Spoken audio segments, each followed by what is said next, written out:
Hello everyone. In previous class we discussed hierarchical data. We discussed data model, and in which we discussed hierarchical data model. In which what we discussed is that how we are going to be describing a data in a database. Those we are going to be how we are going to be describing a data in a database with help of hierarchical model.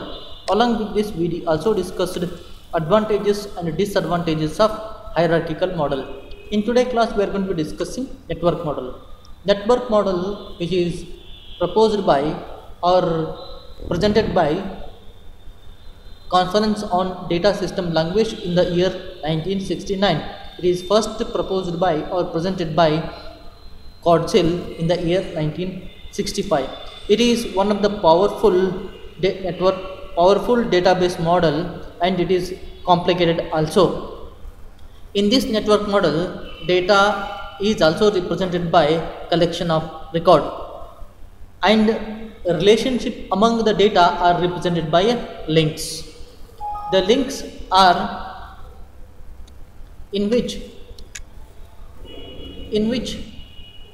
which follows many to many relationship. Means a particular data item may have in relationship with a multiple other data item. In this network model, the data are organized in the form of graph-like structure. But in hierarchical data model, the data are going to be described or represented in the form of tree-like structure.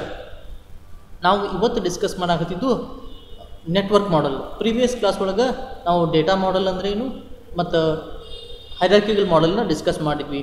Hierarchical model ಒಳಗೆ ನಾವು ಡೇಟಾನ tree like structures ಒಳಗೆ organise ಮಾಡಿದ್ವಿ. ಅದೇ ರೀತಿ ಅದರದ್ದು advantages disadvantages discuss ಮಾಡಿದ್ವಿ. ಇವತ್ತು ನಾವು ಡಿಸ್ಕಸ್ ಮಾಡಾಕತ್ತಿದ್ದು ನೆಟ್ವರ್ಕ್ ಮಾಡೆಲ್. ಈ ನೆಟ್ವರ್ಕ್ ಮಾಡೆಲ್ನ ಕಾಡ್ಸಿಲ್ ಅನ್ನೋರು 1969 ಒಳಗೆ ಇದನ್ನು ಇಂಟ್ರೊಡ್ಯೂಸ್ ಮಾಡ್ತಾರೆ. ಈ ನೆಟ್ವರ್ಕ್ ಮಾಡೆಲ್ ಯೂಸ್ ಮಾಡಿಕೊಂಡು ನಾವು ಡೇಟಾನ ರಿಪ್ರೆಸೆಂಟ್ ಮಾಡ್ತೀವಿ. ಇದರೊಳಗೆ ಡೇಟಾನ ನಾವು ಗ್ರಾಫ್ ಲೈಕ್ ಸ್ಟ್ರಕ್ಚರ್ಸ್ ಒಳಗೆ ಡಿಸ್ಕ್ರೈಬ್ ಮಾಡ್ತೀವಿ.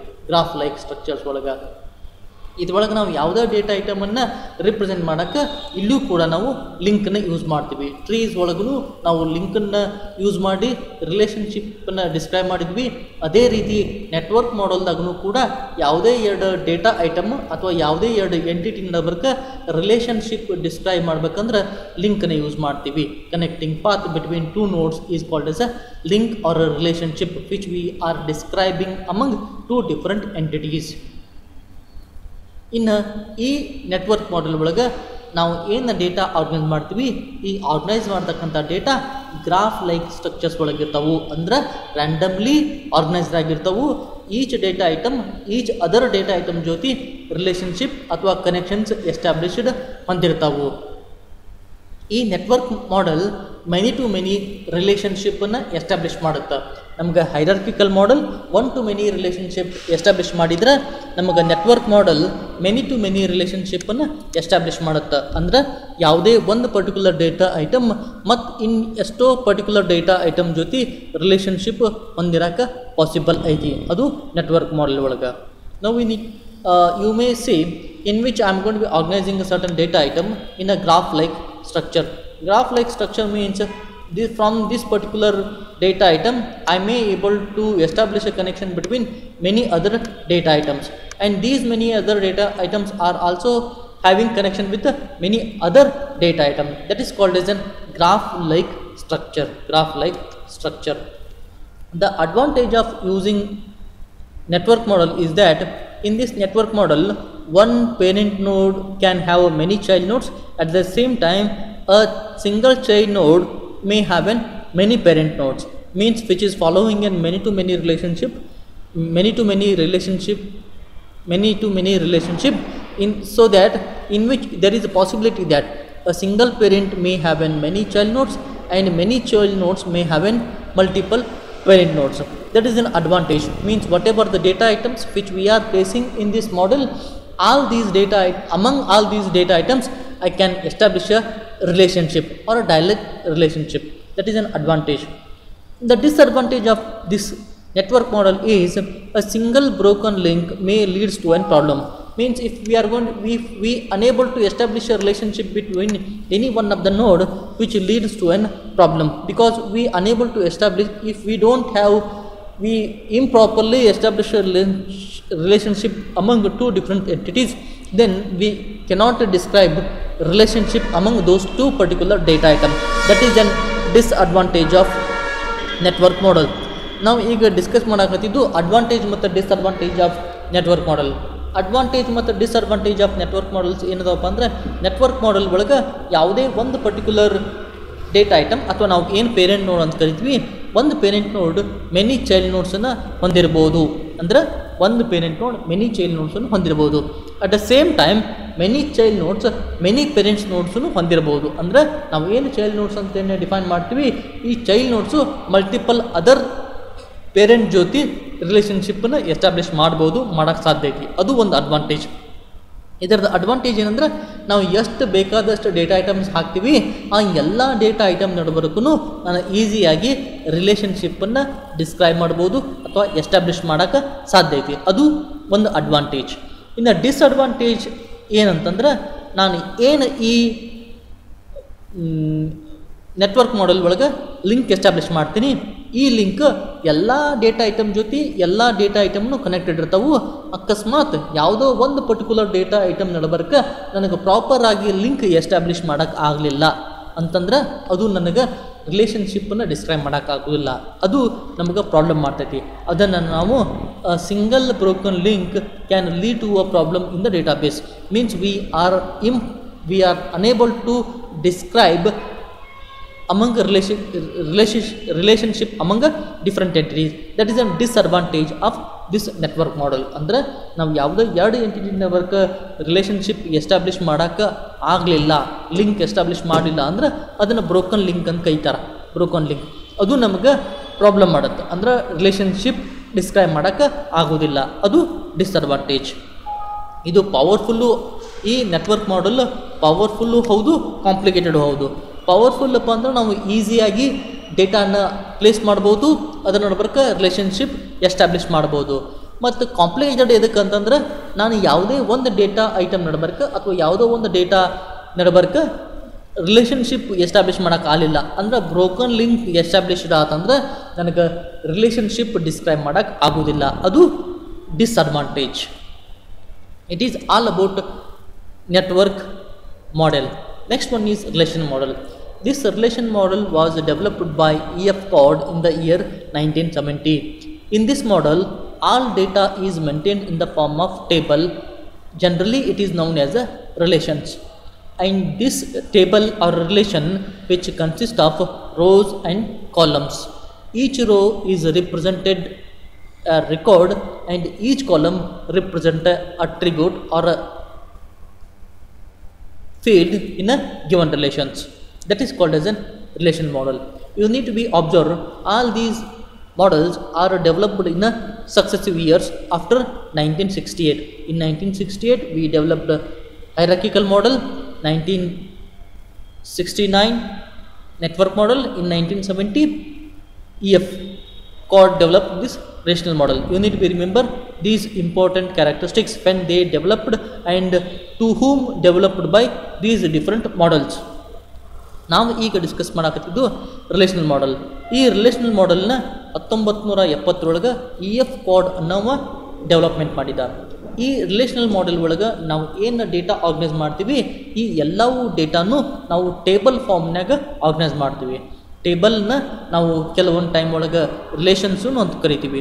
ಈ ರಿಲೇಷನ್ಸ್ ಒಳಗೆ ರೋ ಮತ್ತು ಕಾಲಮ್ಸ್ ಒಳಗೆ ನಮ್ಮ ಡೇಟಾ ಆರ್ಗನೈಸ್ ಆಗಿರ್ತೈತಿ. Nowadays, most of the database which make use of this relational models only. ಈಗ ನಾವು ಏನು ಮಾಡರ್ನ್ ಡೇಟಾಬೇಸ್ ಏನು ಯೂಸ್ ಮಾಡ್ತೀವಿ, ಎಲ್ಲ ಮಾಡರ್ನ್ ಡೇಟಾಬೇಸ್ ಕೂಡ ಈ ರಿಲೇಷನಲ್ ಮಾಡೆಲ್ಸನ್ನು ಇಂಪ್ಲಿಮೆಂಟ್ ಮಾಡ್ಕೊತವು ಅಥವಾ ಯುಟಿಲೈಸ್ ಮಾಡ್ಕೊತವು. ಈ ರಿಲೇಷನ್ ಮಾಡೆಲ್ಸ್ ಒಳಗೆ ನಾನು ರೆಕಾರ್ಡ್ಸನ್ನು ರೋ ಮತ್ತು ಕಾಲಮ್ಸ್ ಒಳಗೆ ಆರ್ಗನೈಸ್ ಮಾಡ್ತಾರೆ ಅಂತ ಹೇಳಿದ್ದೆ. ಈಚ್ ಪರ್ಟಿಕ್ಯುಲರ್ ರೋ ನಮಗೆ ರೆಕಾರ್ಡ್ ರಿಪ್ರೆಸೆಂಟ್ ಮಾಡಿದ್ರೆ, ಈಚ್ ಪರ್ಟಿಕ್ಯುಲರ್ ಕಾಲಮ್ ನಮಗೆ ಅಟ್ರಿಬ್ಯೂಟ್ ಅಥವಾ ಫೀಲ್ಡ್ ರಿಪ್ರೆಸೆಂಟ್ ಮಾಡ್ತೈತಿ. ನೀವು ಇಲ್ಲಿ ಕೆಳಗೆ ಕೊಟ್ಟಿರ್ತಕ್ಕಂಥ ಎಕ್ಸಾಂಪಲ್ ನೋಡ್ಬೋದು. ನಾನು ಒಂದು ಟೇಬಲ್ ಕ್ರಿಯೇಟ್ ಮಾಡೀನಿ. ಈ ಟೇಬಲ್ ಒಳಗೆ ಕಸ್ಟಮರ್ ID, ಕಸ್ಟಮರ್ ನೇಮ್, ಅವರು ಸ್ಟೇಟಸ್ ಅಂದ್ರೆ ನಮ್ಮ ಬಿಸ್ನೆಸ್ ಜೊತೆ ಆ್ಯಕ್ಟಿವ್ ಅದಾರೋ ಅಥವಾ ಇನ್ಆ್ಯಕ್ಟಿವ್ ಅದಾರೋ ಅನ್ನೋದು ಡಿಸ್ಕ್ರೈಬ್ ಮಾಡೋಕ್ಕೆ ನನಗೆ 3 ಅಟ್ರಿಬ್ಯೂಟ್ ತೊಗೊಂಡಿನಿ. ಈ 3 ಅಟ್ರಿಬ್ಯೂಟ್ ಒಳಗೆ ನನಗೆ 3 ರೆಕಾರ್ಡ್ ಅದಾವೆ. Record number 1 Google active, record number 2 Amazon active, record number 3 apple inactive. ಇದ್ರೊಳಗೆ ಪರ್ಟಿಕ್ಯುಲರ್ ಕಾಲಮ್ ನಮಗೆ ಒಂದು ಪರ್ಟಿಕ್ಯುಲರ್ ಅಟ್ರಿಬ್ಯೂಟ್ ಡಿಸ್ಕ್ರೈಬ್ ಮಾಡಿದ್ರೆ, ಯಾವುದೋ ಒಂದು ರಿಲೇಷನ್ ಡಿಸ್ಕ್ರೈಬ್ ಮಾಡೀನಿ, ಅದ್ರದ್ದು ಪರ್ಟಿಕ್ಯುಲರ್ ಕ್ಯಾರೆಕ್ಟರಿಸ್ಟಿಕ್ಸ್ ಡಿಸ್ಕ್ರೈಬ್ ಮಾಡಿದ್ರೆ ನನಗೆ ಒಂದು ಪರ್ಟಿಕ್ಯುಲರ್ ರೋ ಆ ಪರ್ಟಿಕ್ಯುಲರ್ ಎಂಟಿಟಿದು ಎಂಟೈರ್ ಇನ್ಫಾರ್ಮೇಷನ್ಸನ್ನ ಡಿಸ್ಕ್ರೈಬ್ ಮಾಡ್ತೈತಿ. ನಮಗೆ ರೆಕಾರ್ಡ್ಗೆ ಒಂದು ಪರ್ಟಿಕ್ಯುಲರ್ ರೋ ರೆಕಾರ್ಡ್ ಡಿಸ್ಕ್ರೈಬ್ ಮಾಡಿದರೆ ಒಂದು ಪರ್ಟಿಕ್ಯುಲರ್ ಕಾಲಮ್ ಆ ರಿಲೇಷನ್ಸ್ದ ಪರ್ಟಿಕ್ಯುಲರ್ ಫೀಲ್ಡ್ ಅಥವಾ ಅಟ್ರಿಬ್ಯೂಟನ್ನ ಡಿಸ್ಕ್ರೈಬ್ ಮಾಡ್ತೈತಿ.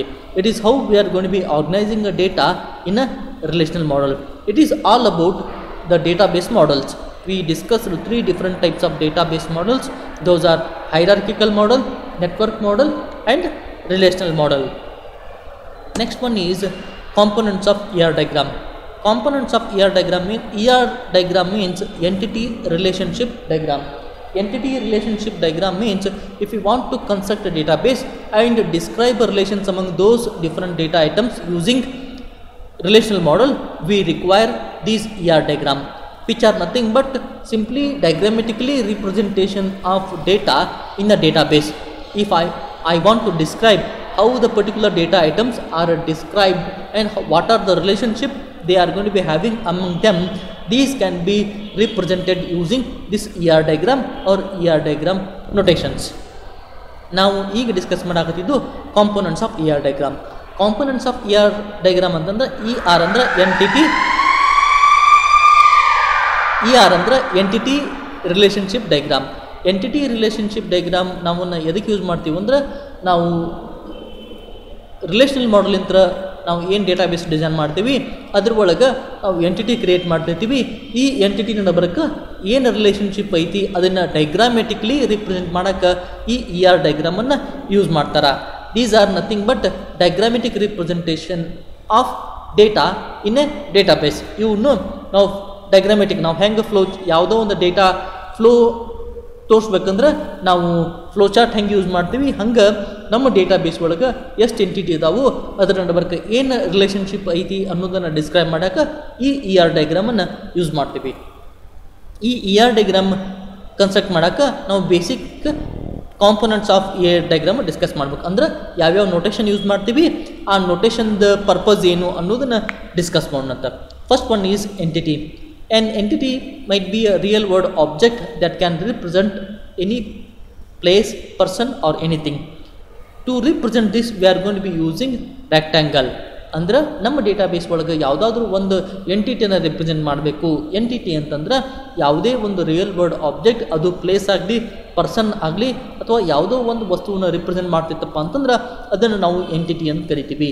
ಈ ಎಂಟಿಟಿನ ನಾವು ರಿಪ್ರೆಸೆಂಟ್ ಮಾಡೋಕ್ಕೆ ಸ್ಕ್ವೇರ್ ರೆಕ್ಟ್ಯಾಂಗಲನ್ನು ಯೂಸ್ ಮಾಡ್ತೀವಿ.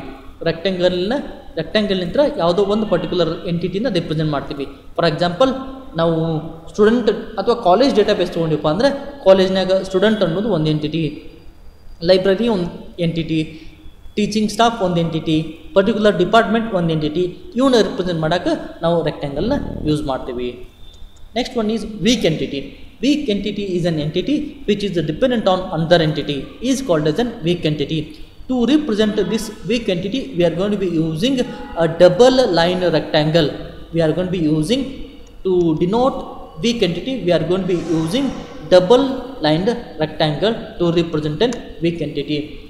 In an ER diagram, if I want to denote an entity which must be dependent on other entity, to represent such entity we are going to be using a double lined rectangle.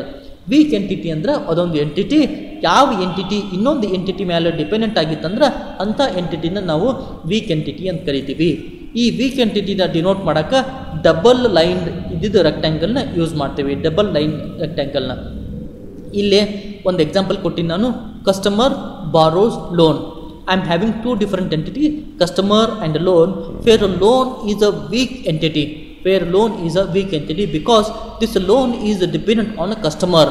If customer borrows a loan, the loan is going to be fully dependent on customer. Based on customer property what he is going to be possessing with respect to bank. Based on that, we are allowed to borrow loan from the bank, which is dependent on a entity called as a customer. In the same way, if a employee, for that particular employee, we are going to be having certain dependents. All these dependents are going to be dependents of particular entity. ಅಂದರೆ ಯಾವುದೋ ಒಂದು employee, ಆ ಎಂಪ್ಲಾಯಿಗೆ ಅವ್ರನ್ನ ಹೆಂಡ್ತಿರ್ಬೋದು, ತಂದೆ ತಾಯಿ ಇರ್ಬೋದು, ಮಕ್ಕಳಿರ್ಬೋದು, ಇವೆಲ್ಲ ಒಂದು ಎಂಟಿಟಿ. ಈ ಎಲ್ಲ ಎಂಟಿಟಿಯು ಪರ್ಟಿಕ್ಯುಲರ್ ಎಂಪ್ಲಾಯಿ ಎಂಟಿಟಿ ಅನ್ನೋದ್ರ ಮ್ಯಾಗ ಡಿಪೆಂಡೆಂಟ್ ಇರ್ತಾವೆ. ನಾವು ಏನೋ ಡಿಸಿಷನ್ ತೊಗೋಬೇಕಾಗಿತ್ತು ಅಥವಾ ಏನೋ ಟ್ರಾನ್ಸಾಕ್ಷನ್ ಮಾಡ್ಬೇಕಾಯ್ತಪ್ಪ ಅಂದ್ರೆ ಎಂಪ್ಲಾಯಿ ಅನ್ನೋ ಎಂಟಿಟಿ ಅಥವಾ ಇದರೊಳಗೆ ಕಸ್ಟಮರ್ ಅನ್ನೋ ಎಂಟಿಟಿ ಇದ್ರೆ ಮಾತ್ರ ಈ ಉಳಿಕಿದ ವೀಕ್ ಎಂಟಿಟಿ ಎಕ್ಸಿಸ್ಟ್ ಇರ್ತಾವೆ. ನಮಗೆ ಮೇನ್ ಎಂಟಿಟಿ ಎಕ್ಸಿಸ್ಟ್ ಇರ್ಲಿಕ್ಕಪ್ಪ ಅಂದ್ರೆ ಈ ವೀಕ್ ಎಂಟಿಟಿ ಎಕ್ಸಿಸ್ಟೆನ್ಸ್ ಇರೋದಿಲ್ಲ. Next one is attribute. Attribute which describe property or characteristics of an entity. If I consider any entity in a given database, that entity possessing certain characteristics, to describe those characteristics we are going to be using attribute. To denote this attribute we are going to be using